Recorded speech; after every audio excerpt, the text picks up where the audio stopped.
Dami sabi, Ninong, magulay ka naman. So ito, magugulay tayo pare. Meron tayong broccoli dito. Kaso, humihingi na agad ako ng paumanhin. Marami akong lalagay na karne talaga dyan. Kasi gagawa tayo ng beef with broccoli. Isa sa pinakamadali at pinakamabilis na ulam. Pag maghihiwa kayo ng broccoli, huwag nyo hiwain na ganun. Agad. Sayang naman, di ba? Ang gagawin natin, kukunin natin yung mga puno-puno niya. For example, dito. Ayan, o. Tignan mo, pare. Kukuha natin siya ng ganyan. Di ba? Isa-isahin natin yon. Ngayon, kung di naman nagmamatter sa inyo yung itsura ng mga pagkain, wala naman sigurong problema yon.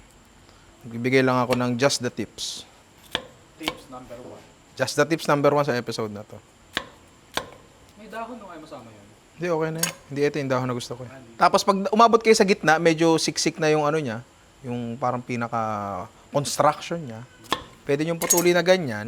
Tapos from here, kaganyan rin nyo. Diba? Tanggal. Banda rito, medyo mahirap na kasi maliliit na yung puno niya. Ayaw naman natin ng ganong kaliliit, diba? So, puputulin natin tong part na to. Yan. Tapos, hayaan natin maputol siya naturally. Pupunitin natin yan dahan-dahan. Para pag tinignan nyo, okay pa rin. Di ba pare, no? Di ba? Ganon din dito. O, di ba? Okay. Ngayon, meron dyan mga piraso na masyadong malalaki.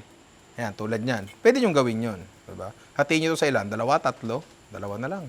Ayan, okay na ako dyan. Ngayon, etong stem na to, edible din yan. Tatanggalin nyo lang yung nasa gilid ng konti. Yan. At etong part na to, para lang siya sayote na medyo mas matigas ng konti. Di ba? Kaso, hindi natin yan dadagdag sa dish natin na to. Pero kung gusto nyo, wala namang problema doon. Just the tips, number 2. Diba? So, tapusin lang namin itong broccoli natin, tapos balikan nyo ako. So, ito na yung mga broccoli natin. Bago natin lutuin, hugasan muna natin. Patunay na si Ninong Ray ay naguhugas ng gulay. Uy, ba't kasama ako? para maligo ka rin. Isang banlaw lang. Okay na yan. Yung iba, meron akong nabasa. Binababad nila sa tubig para daw lumabas yung... kasi paminsan-minsan, ang broccoli, meron siyang meron siyang worms, pare. And medyo mahirap siyang makita kasi ang worms ng broccoli, kulay berde rin. Alam mo yun? So kung gusto nyong gawin yun and ayaw nyo kumain ng tebulats, pwede nyong gawin yun, di ba? Kasi ako, okay lang kumain ng tebulats eh. Kumukulo na ba yung tubig? Hindi pa. Okay. So meron na tayo ditong kumukulong tubig, pare. Lalagyan natin yun ng konting suka. Yung suka na ilalagay natin, para lang manatili siyang berde, para lang mas, kumbaga ba sa Photoshop, mas masaturate yung kulay. Diba? Mas green lang yung kulay niya. So lalagyan natin ng konting asin, syempre, para may pumasok na lasa na dun sa loob ng broccoli natin. Tapos dediretso na natin yung broccoli natin dyan. Yan. Ba't kasama yun? Yan. Okay. Medyo kulang yung tubig natin, pero okay lang yun. Yan. Ngayon, ang pagluluto ng broccoli, saglit na saglit lang yan. Saglit na saglit lang yan kasi gusto natin may crunch pa rin siya eh. Di ba pare? Para sariwa pa rin yung lasa. Oo, may... May ganon pagkagat mo, di ba? Pero ayaw din naman nating hilaw. So wala akong maibibigay na oras sa inyo dito. Experience lang talaga ang magsasabi sa inyo kung paano malaman na kung luto na yung broccoli nyo. Pero tinan mo to pare, agad-agad na-expose siya sa suka, biglang parang nag-saturate agad yung kulay, di ba? Hindi kinolor correct ni Jerome yan. Ganun lang talaga, di ba? Ngayon, pag naluto na to, saglit lang to, merong iba naghahanda ng ice bath. Ang tawag kasi dito blanching and shocking. Isa-shock natin sa ice bath. Pero ako hindi ko na ginagawa yun kasi una sa lahat, nakakatamad. Diba? Nakakatamad. Pangalawa, matagal ko nang ginagawa to and ina-undercook ko na lang siya ng konti kasi may carry-over cooking pa rin na makukuha mula dun sa init na nakuha natin dun sa mainit na tubig kahit inalis na siya natin dun. Lagay agad natin yan. Meron tayong beef dito. Yan. Pinahiwa ko na siya ng manipes dun sa palengke. Kuha lang tayo ng mga ilang-ilang piraso. And iiwasan natin yung mga ganyan, yung may mga silver skin. Pwede yung lutuin niya kung pakuluin. Pero kasi dito, stir fry lang to. So papaluin lang natin ng konting tenderizer. Again, lagi ko to sinasabi pero kasi totoo to. Parang pinanguya mo na sa iba bago mo panguyain. So pag na-tenderize na natin ang ating beef gamit yung martilyo, unang just the tip na para lumambot. Meron tayong second na just the tip, para mapalambot ang baka natin, and that is to cut across the grain. Yan. Nakikita mo yung hibla na yan? Kita mo yung hibla na yan? Yan yung grain. Yan yung grain, di ba?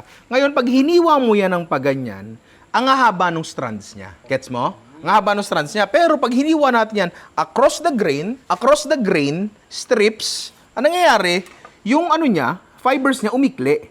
Di ba? So, kunti lang yung ngangat-ngatin mo dyan. mas malambot ngayon siyang lalabas. Di ba, pare? So, yun nga. Cut the meat across the grain. Yan ang ating just the tip number 2.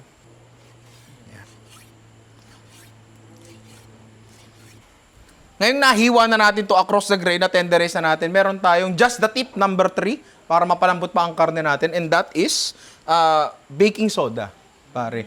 Sa 1 kilo ng karne, maglalagay tayo ng 1/4 teaspoon ng baking soda. So dito, around half kilo to, maglagay lang tayo ng 1 small pinch. Ang baking soda, hindi masarap yan, so very minimal lang dapat ang amount niya.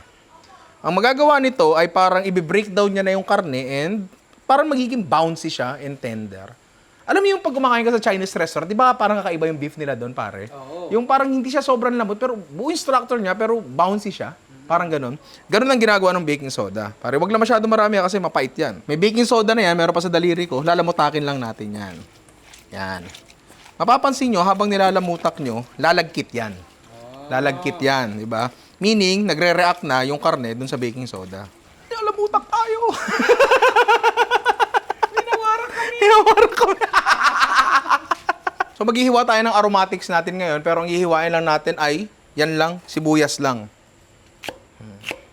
Okay. So napakagandang bell pepper, pare, mula sa aming rep. So pwede na tayong magluto, pare. Ang tingin mo? Oo. So magluluto na nga tayo sa ating wok. Lalakasan natin to medium fire lang.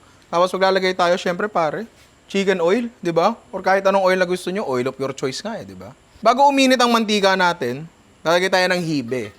Okay. Next natin dyan is yung pinaghalo nating sibuyas and bell peppers. Next natin ay yung beef natin, pare. Siyempre, simula tayo sa paborito nyong oyster sauce, di ba? Ang pangalawang paborito kong mama, si Mama Sita. Sorry, Mama Sita, pero siyempre, Mama Gina pa rin. Huwag masyado masarsa, saktuhan lang. Nor seasoning, pare.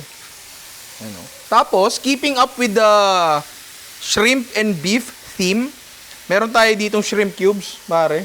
Kasi nagmamadali nga tayo. Para di na tayo magdidikdik ng hipon. Kalahati lang. Yan.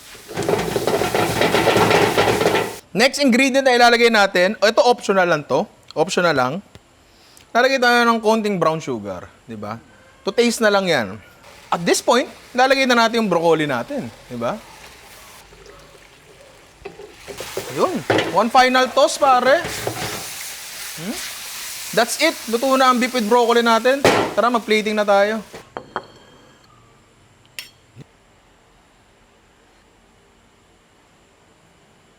Konting spring onions lang sa taas. Kung ayaw nyo naman, wala kang problema. Optional, sesame oil din sa taas, pare. Cause why the hell not, diba? Tapos paminta, konti lang din. Toasted sesame seeds. Mukha namang okay, no? Palagay mo. Oo. Lalo na pagkakainin na. Kainin na ba? Alas 10 na curfew, di ba? Cut! Mukha naman siya maganda. Anong palagay mo? Lapit mo nga dito. Lapit mo dito. Huwag mukha ko. Ang dami nating pamamaraan na ginawa para mapalambot yung beef natin. Sana narinig ng lapel yung lutong ng broccoli.